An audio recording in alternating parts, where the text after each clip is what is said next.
Hello, everybody, and welcome to this episode of Whole New Life podcast. I'm very, very excited to have a guest with me today who is a dear friend of mine and someone who has a lot of really, really great insights to share with us today. Her name is Sara Davison. She is a leading authority on breakup and divorce. You'll have seen her in loads of magazines, on TV programs, and she runs retreats for people that are going through breakup and divorce, and also has a very busy coaching practice. So I really appreciate, Sara, you taking the time out to be here with me today.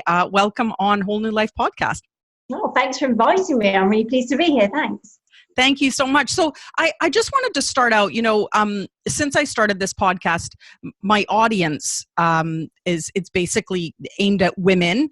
And we're really looking at giving out helpful advice and life hacks on helping women become the best version of themselves and live their very best lives. Now, you are a real success story, and I know that it's down to hard work and determination. There's no two ways about it. So do you mind just telling everybody sort of how your career started?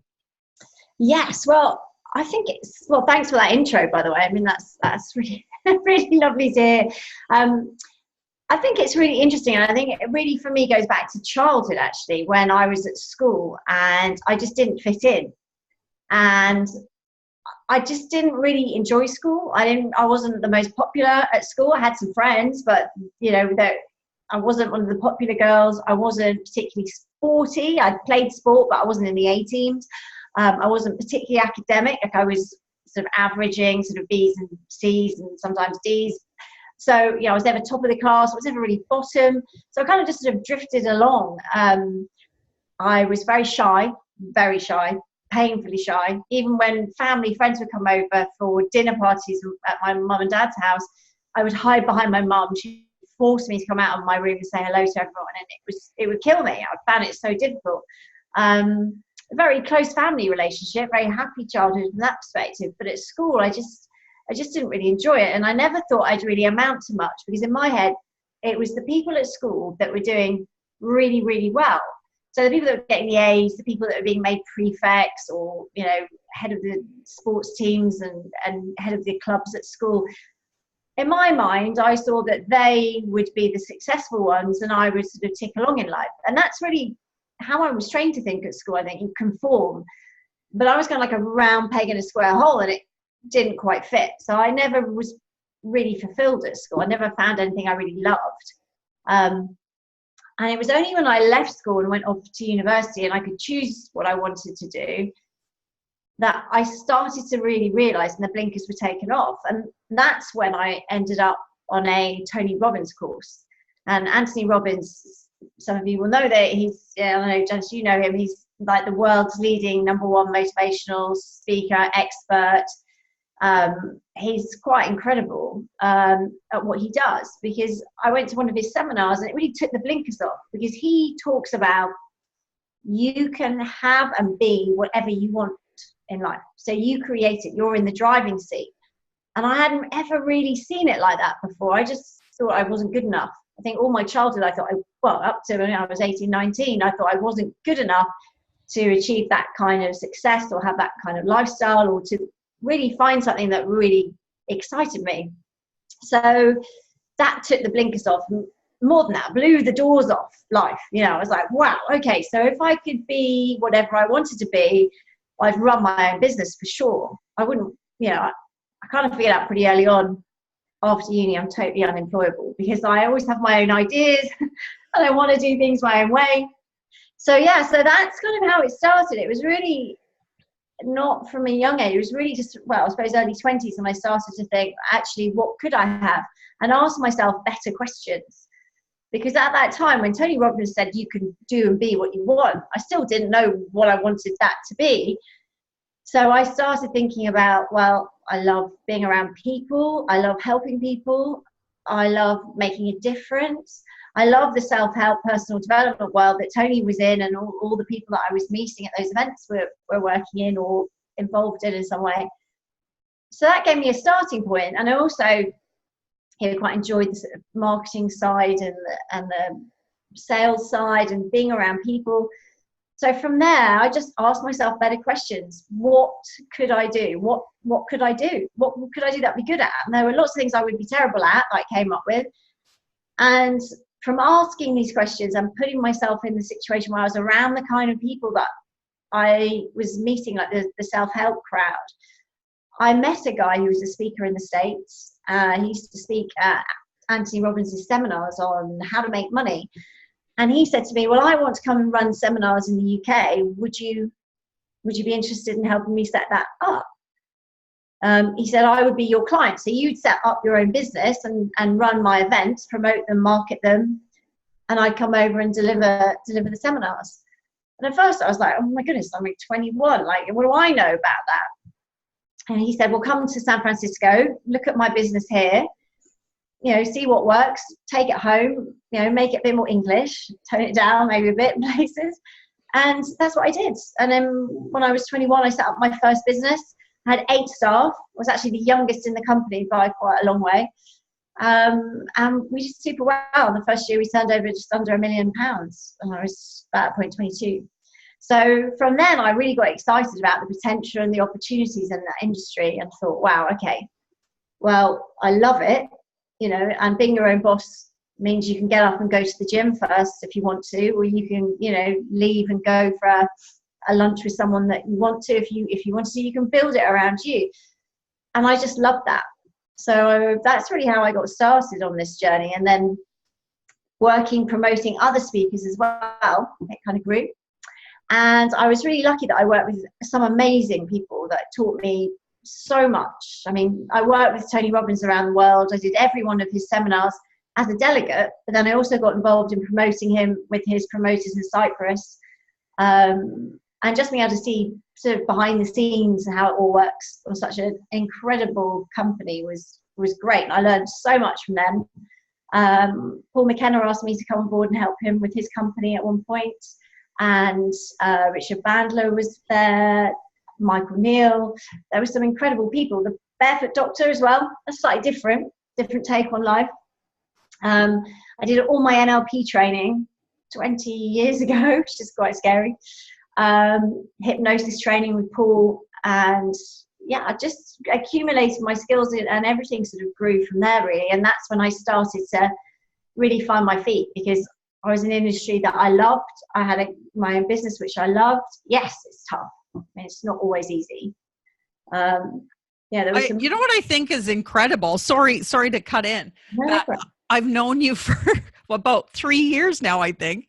And when you just told me about your school days and your childhood days, I would never have imagined that in a million years. I really wouldn't. I mean, I just think it's such a testament to going to an event that opens your eyes to the possibilities of that your life can literally be changed just by being exposed to the right environment, the right information. Yeah.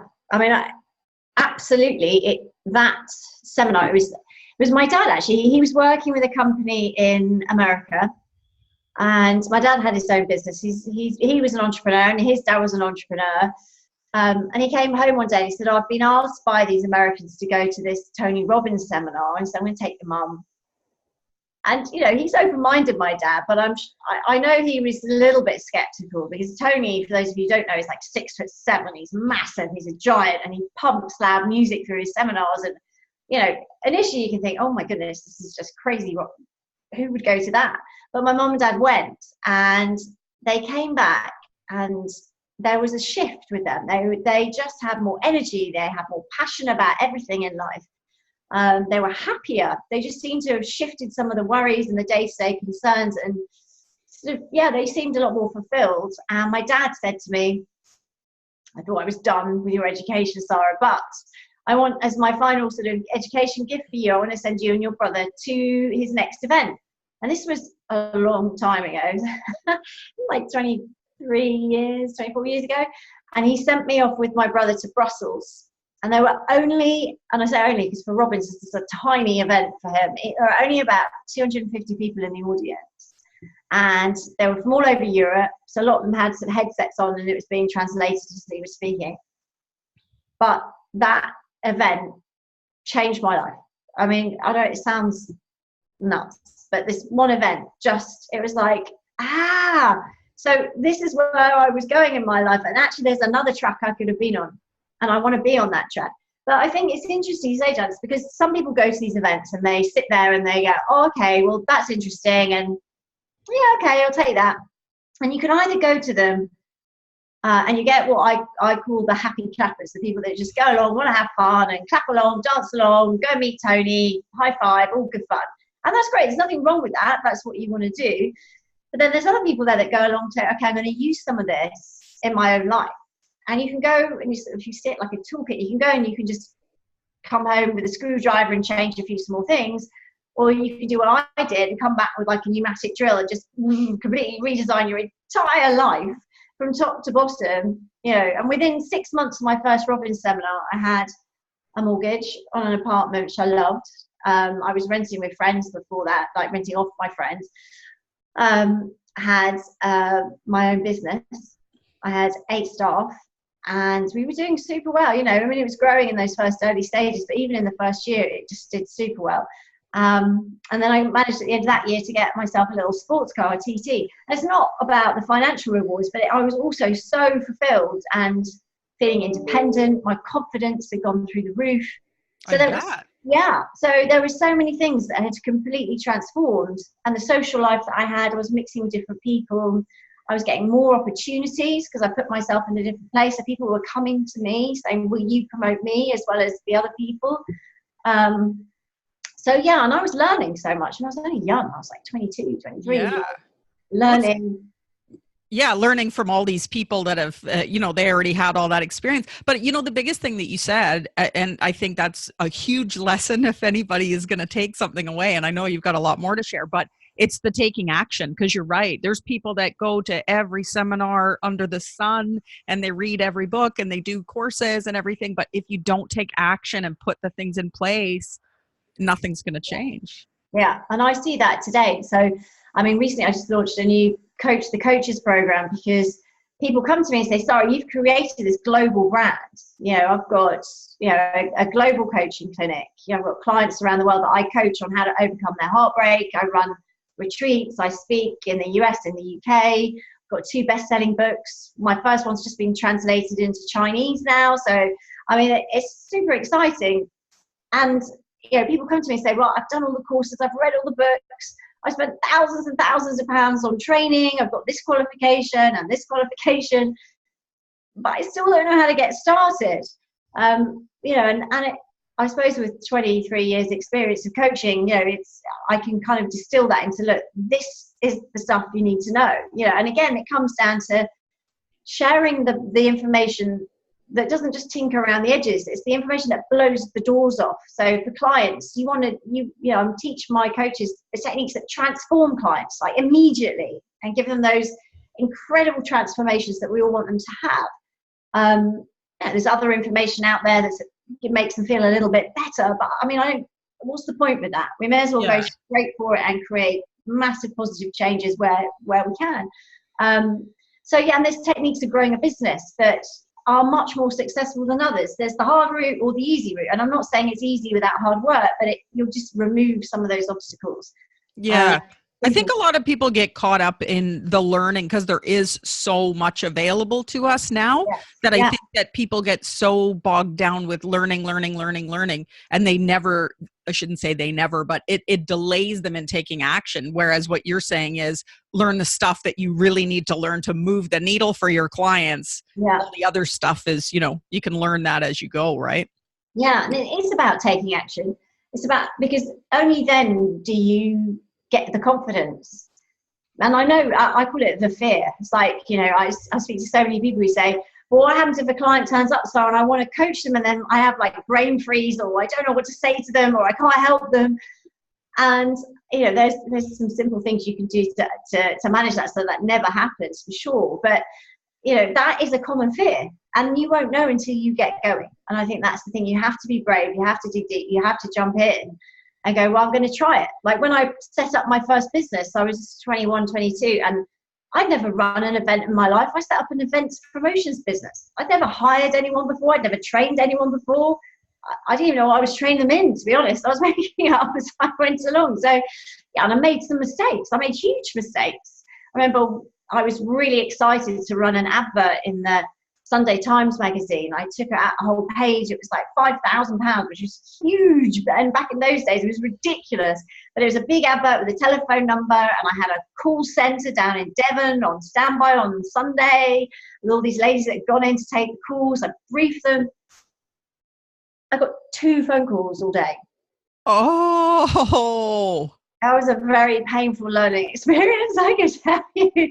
But, once you've done that, you don't do that again. Well, you should. Yeah. That's where the problems happen. You don't make the same mistakes twice. So that's my advice to you running a business. Learn from your mistakes straight away.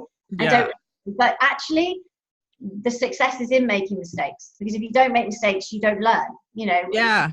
With everything in life, I think. It's totally true. And that's the thing. I think, with entrepreneurs, you just have to dive in or else you'll never do it. And yes, nobody knows everything. And it's just, like you say, just taking those mistakes. It's great actually if you make a lot of mistakes early on and then you can just get past it, right? Yeah, exactly. I was telling actually some friends the other day when I had my first business, I opened a hair salon and same thing. Well, I had gone in thinking it was just going to be my girlfriend and I, and we'd have a little tiny spot.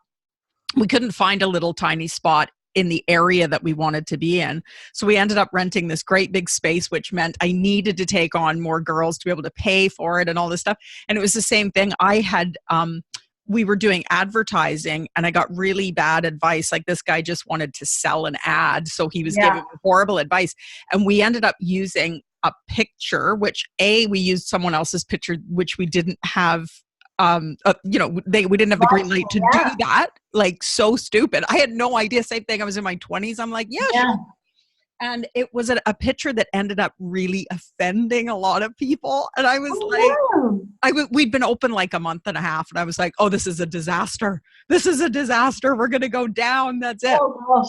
No. But you know what? It ended up being a very successful business. And I never made that mistake again. Yeah.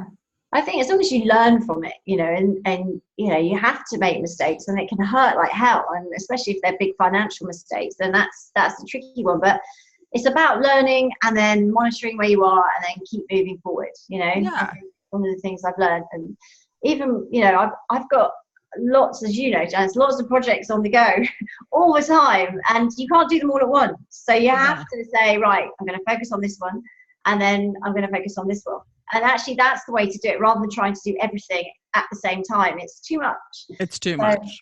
Well, I was thinking about I think a perfect way to introduce sort of how you got into doing what you do. I was at a seminar a few months ago in the States, and there was somebody talking about the strength of using your experience to help other people, and they were saying, make your mess your message.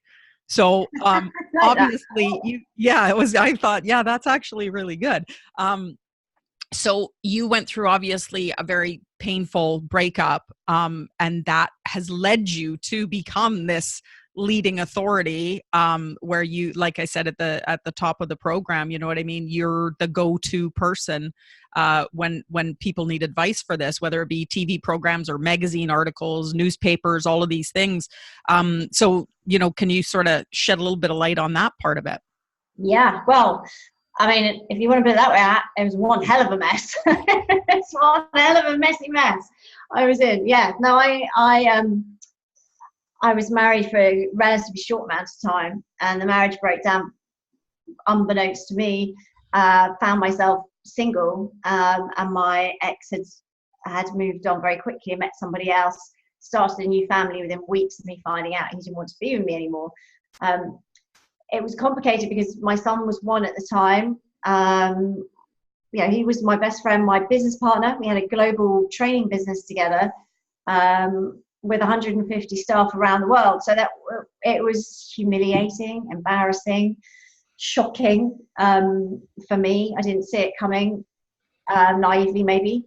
So, having to deal with all that, losing your business partner, your husband, the father of your child, who you thought was your best friend, and literally being left to pull the pieces together in a, with high conflicts and very difficult situation was difficult. So I started to look for help. You know, as a coach, I knew that because it was like that in that moment, it didn't mean it had to be like that forever.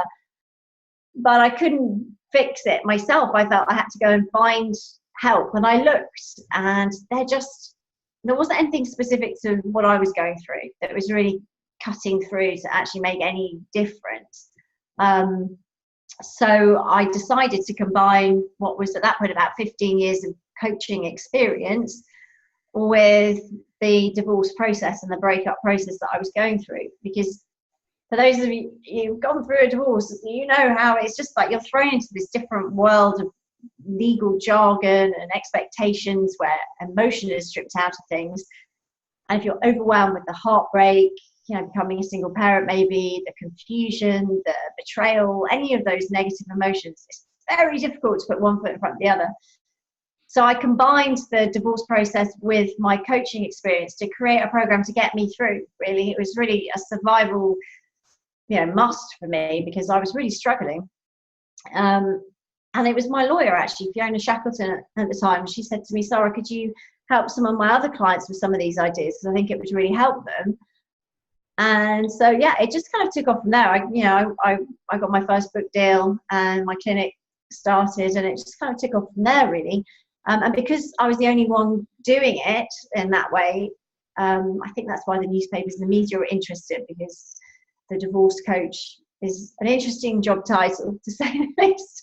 I think it gets some conversation started. So, yeah, a lot of people were interested in what it was and how it could help. And one of the things now I teach, because I train people to become breakup and divorce coach practitioners now, because people were asking me, how do I do what you do? And last year I just took some time out just to write the program, because it's now a very big, fast growing niche area. That instead of going for therapy, which is what everyone used to do before I started this, they'll now look for a coach. And I think coaches are a bit more acceptable sometimes, because especially for men, because we have a football coach or a business coach, and so now it's kind of opened up the arena. And I think women find it, therapy sometimes is going over the old stuff, and this is very more action focused and moving forward, and just getting a plan in place. So now I'm teaching people to do it. And like you said, personal experience is absolutely the key to becoming successful in whatever you want to do.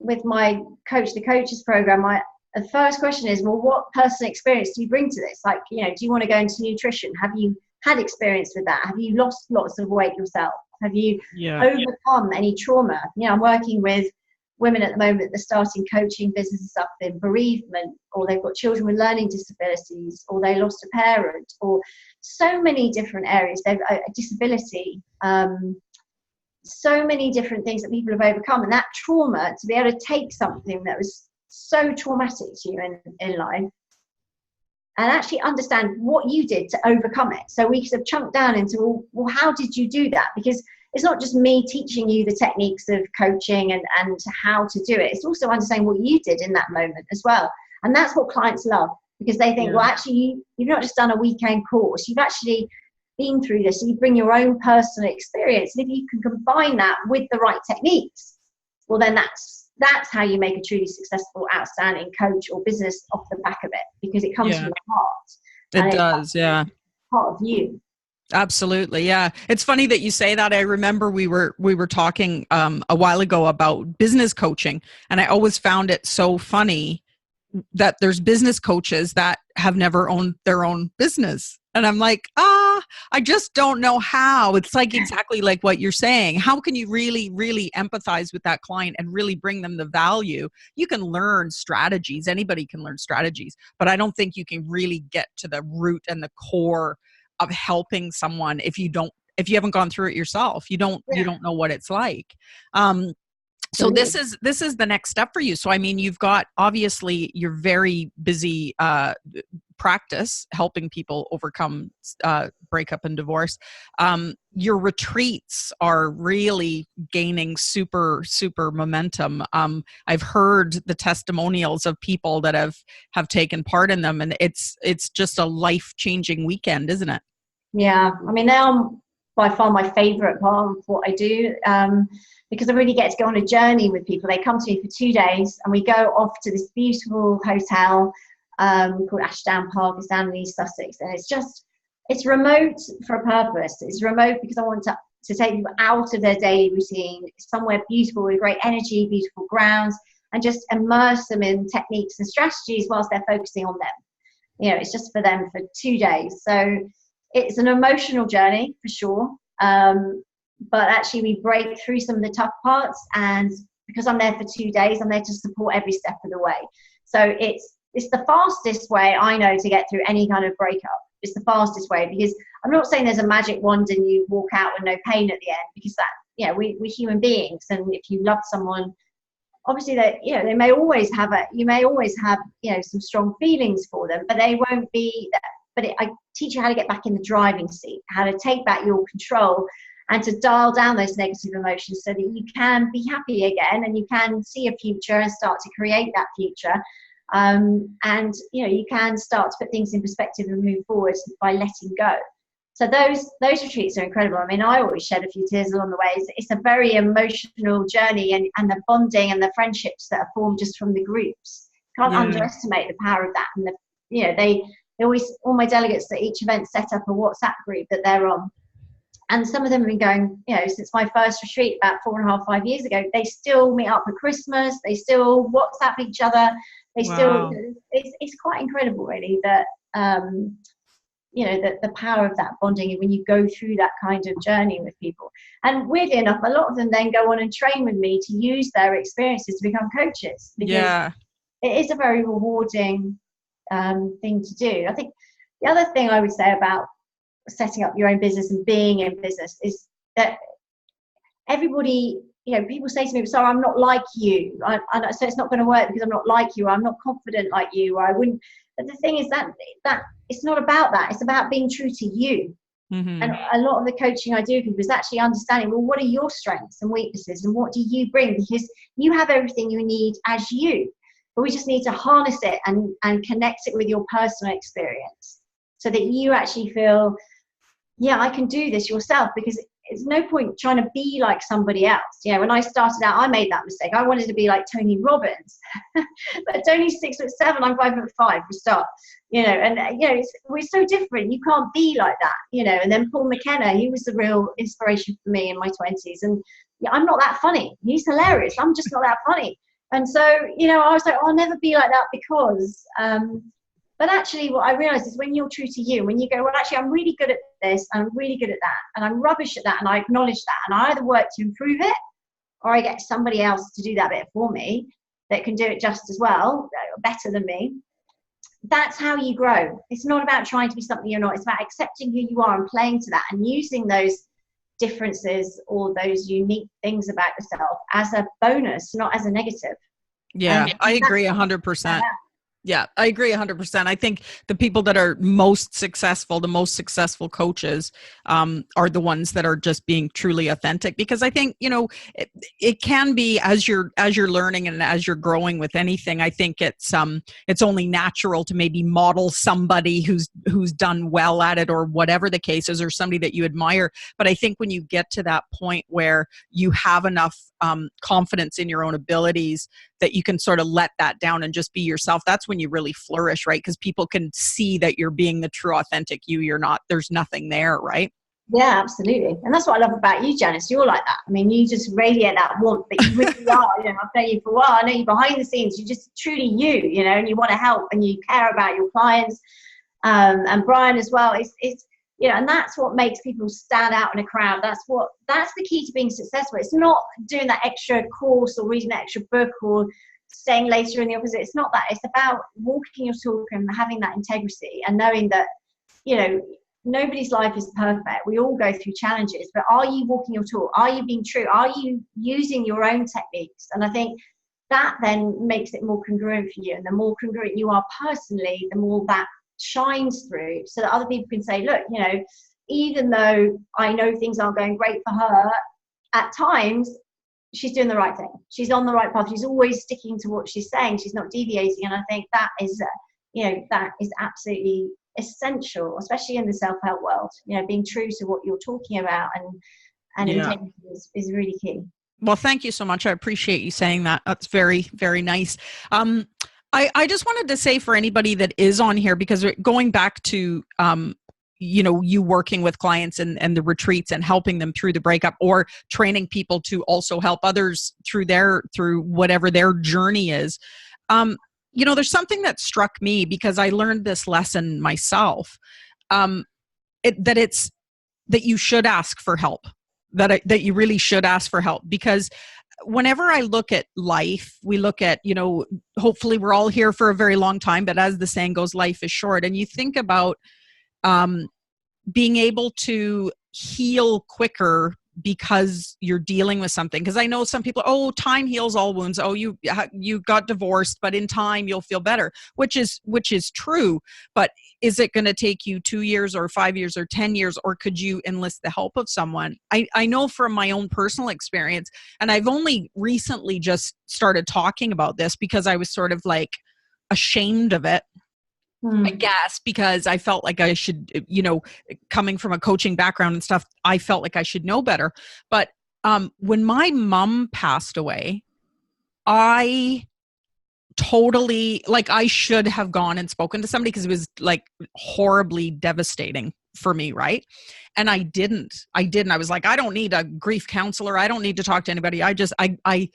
I'm sort of a get on with it kind of a person, and not in the way that I didn't grieve, as far as obviously crying, being very upset, going over things. But that went on for a really long time for me. The whole, what if I could have done this? Could I have changed things? What if I didn't do this? Maybe she wouldn't have got sick. The blame and all of that stuff that comes up. And I think when you bottle it up inside and you don't speak to somebody, it's poisonous, and it can really ruin a lot of years of your life if you don't ask for help. Yeah, absolutely. I mean, asking for help is absolutely key. And I think a lot of people are embarrassed, especially us Brits. Sometimes we find that quite difficult to do. But I think it's becoming more and more, there's more and more awareness around it now, with mental health awareness increasing, with Prince William and Kate talking a lot about it, people being more open about things. And I think it's really, really important. And I think for everybody, just doesn't matter who you are. I have a mentor that I go to and I ask for help and ask questions. I'm lucky enough to have great friends in the industry, including you and Brian, who I often ask for help on different things and ideas. I think no matter what's going on in your life, it's important to ask for help when you need it, because actually just someone might give you one little thing which helps you see something which was dark before in your mind. It might just shift a little bit of light in there and help you to cope better. And, like you said, with really traumatic issues, there are things you can do. Yes, time is a good healer in some ways, although what I see with a lot of my clients is they just stuff these negative emotions down and drag their baggage from one relationship to another. And so whilst it sort of numbs the pain, it doesn't really clear it, and you're maybe making more mistakes rather than actually stopping for a minute, regrouping, learning, and actually consciously redesigning your future. So, there are a lot of things out there that can speed up the process so that it's a healthier way, less toxic way to move forward. And I think that's the importance of asking for help. And, it doesn't have to cost anything. You don't have to go and pay a coach. You could go to your GP. You could phone one of the local charities like Women's Aid, or I'm the patron of a domestic abuse charity in my local area, Windsor, Maidenhead and Slough, called the Dash charity, and they take calls every day from people suffering from domestic abuse and support people. So, that's free. There's a lot of free support out there, no matter what it is, mental health, any kind of bereavement. There's so much free support out there. So, it's really a really good message to ask for help, no matter what.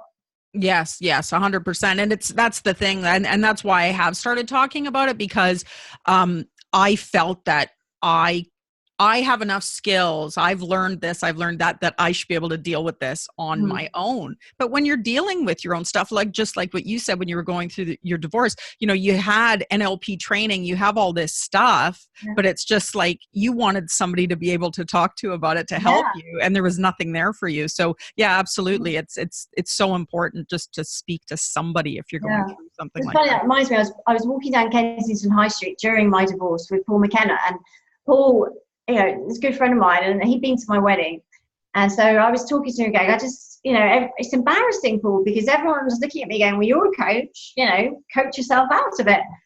And he laughed. He said, Sarah, people said that to me. He said, think about it this way. He said, if you were a back surgeon, he said, you wouldn't operate on your own back if you had a back problem, would you? And it's the same with coaches. You can't coach yourself. You do need to bounce ideas of other people. And it's really getting out of your own way and getting out the ego thing, because yes, it might be embarrassing. Yeah. But we're all human at the end of the day. There are some people have learned strategies that work a little better than others, and they can help you with that. And there's no shame in asking for that help. Absolutely. That's great. Well, I would assume that we're going to have quite a few people listening in that have gone through a breakup or a divorce or some sort of traumatic episode. So this is really, really good information. And this is the whole reason why I wanted to start this, is just, like what you said, if you can impact one person, if you can make a difference and have someone reach out and get the help that they need or take action on something. I will, in the description on this podcast, I'll put in your information of how to get in touch with you if anybody would like to speak with you. And I really, really just appreciate, because I know how busy you are. So I really appreciate you taking the time out today to be my guest on the show. So thank you so much, Sara. No, thank you, Jess. It's an absolute honor and privilege. So thank you for inviting me. Thank you. I'll see you soon. Okay, take care. Bye. Bye.